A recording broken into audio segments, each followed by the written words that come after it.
Hello, I'm Bruce MacKay, a teaching fellow at the Teaching Center at the University of Lethbridge.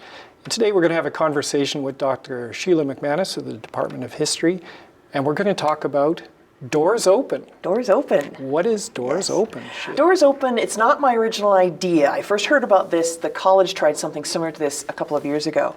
And I heard about this from one of their instructors, and I thought, that sounds fantastic.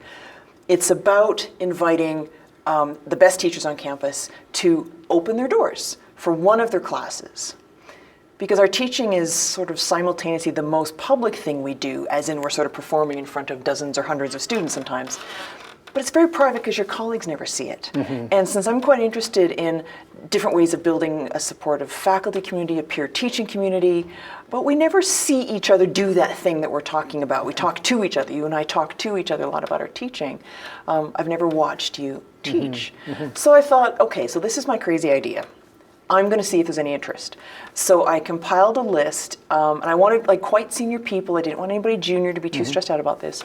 So it was senior people, and I went through Distinguished Teaching Award winners, Board of Governors teaching chairs, former chairs, teaching fellows, current and previous. I went through the list of the University of Lethbridge Student Union Teaching Awards for the last few years. How many did you end up with? Rather foolishly, I wound up sending out more than 30 invites because I didn't think very many people would say yes. And quite surprisingly, almost everyone said yes. And the few people who said no, it was just like, oh, I can't do it this term, but if you do it again, I'd love to do it. Or I'm not teaching the right kind of class this term, come back and ask me later.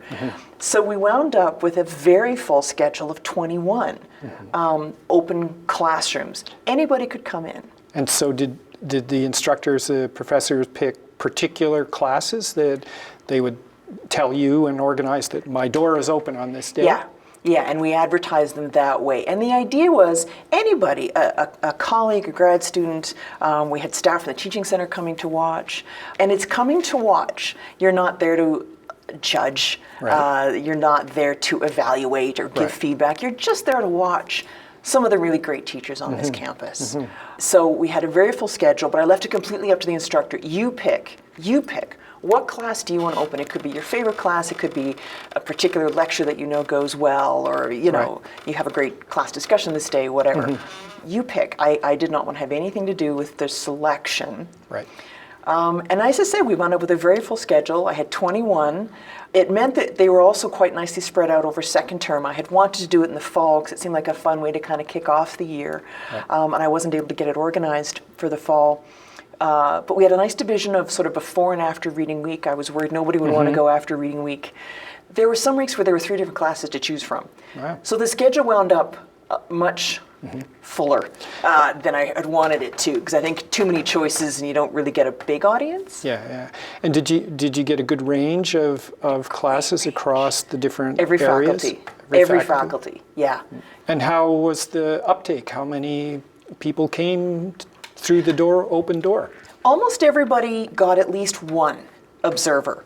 And at first I was sort of disappointed with that, but I thought, well, okay, it's the first time we've ever done this and it's a start.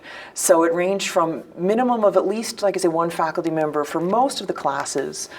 Some got up to 3 or 4. There were sometimes, like I say, staff there, sometimes 2 or 3 faculty there, you know, the occasional grad student as well. So. And I also figured that was probably okay given how many choices people had, that we offered 21 and almost everybody got at least one guest. I was only able to attend 10 of them. I had wanted to go see more, and even I, as the organizer, found that 21 was, you know, a lot. Yeah. And you saw some good stuff? I saw some great stuff. It's funny, even beyond getting to watch these people who already knew were great teachers, but now I got to sort of see them in action, and I'll talk about that in a second.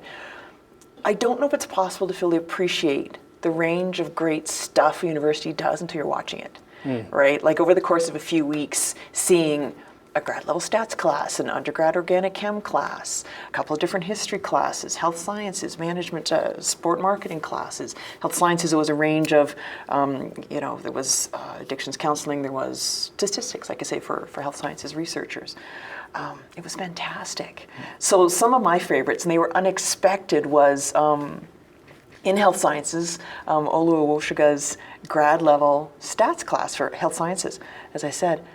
And I, am not a mathematically inclined person. I'm a historian. We could barely count to the best of times. I loved that class.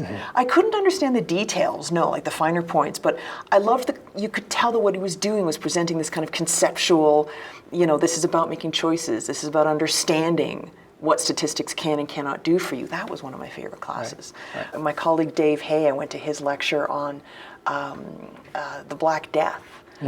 Hilary Rodriguez, Board of Governors former teaching chair, and he did a lecture on one of the great Hindu sagas. So this was just Hilary telling us a story for a 75-minute class. It was fantastic, absolutely fantastic. He's just a gifted storyteller. And I wish I could talk about all 10 that I went to see because I really did love all of them. So did you pick up then some tips, some tricks that you're thinking, oh, maybe I should try something like that in my class? I did, and I wish I could now. I took notes in all of them, and in almost every single class. I won't be able to think of any specifics now, but I took notes in every single one, and almost every time I was jotting down, that's a neat idea, how that person set that up. Jay Gamble, an instructor in the English department, sat back in the middle of the class, and he started the class sitting back from there, and then it segued into a discussion of, whatever novel they were discussing that day. But I was taking little notes, even disciplines that are completely removed from mine. I'm like, oh, I see what you did there. That's kind of cool. And I kind of make a little note. Could I steal that? Could I modify that for a history class? Yeah. So now for next year or for this coming year, what are your plans? I want to run it again this fall, and at first I had hesitated about doing it kind of 2 terms back to back, but I really would like this, if I can, to make it kind of an annual, every fall series. But I'm going to scale it back. Now that I realize that most people really will say yes to me, I don't want to again have 21 choices. It was too many in the schedule. So I'm starting off with people who said no to me last time, or who said that they couldn't do it but they would like to at a later date. And I'm going to kind of slowly fill in the schedule. So I'm thinking maybe this fall for, say, 10 to 12. So maybe 1 a week per term, that kind of thing. Still try to spread them out quite evenly over the term. And continue to highlight some of the great teachers on campus. People that I want to see, even if I am the only one sitting there, it's getting to watch these amazing teachers in action. But so it's definitely going to run again this fall, but I'm going to scale back the numbers quite considerably, so that I just didn't expect that response. And having gotten so many lovely responses from people, I then didn't want to say, oh, well, no. I figured anyone who was brave enough to volunteer for this brand new thing that I was inventing, I was like, yeah, all right, bring it on. If we got 21, we got 21. Let's go for it. And what's been the response from people whose doors were open? Have they found it a positive experience to have a colleague watching? Yeah, I'm going to go back and be a bit more rigorous, gaining some feedback this summer, both from the instructors who did open their doors and some of the other faculty members who I know attended. So I don't have a lot of responses yet, but the little ones I did get, people were struck by something did feel different that day, and it wasn't a stress thing. It was just being aware of, oh yeah, okay, that slight, I don't want to say vulnerability, that's almost too strong a word, but people were aware of it, that I think someone phrased it as, I was aware of my performance today, in ways that more experienced instructors, you learn to relax a little bit about how your performance is each and every day. And I had really, just amazing instructors saying, not in a negative way, but just being a little bit aware of it. So I want to get back to them this summer and say, did that lead to any reflection on your part? Or I'd like to know what factors went into them choosing that day. And then how do they feel it went? And then for the instructors, for the people across campus who did choose to go, I want to ask them, why did you go? This is optional. You don't have to do this. You're not, why did you go? What did you get out of it? There's a few of us who went to more than one. So this summer I'm going to be a bit more systematic and try to get some sort of qualitative feedback from people. Well, excellent.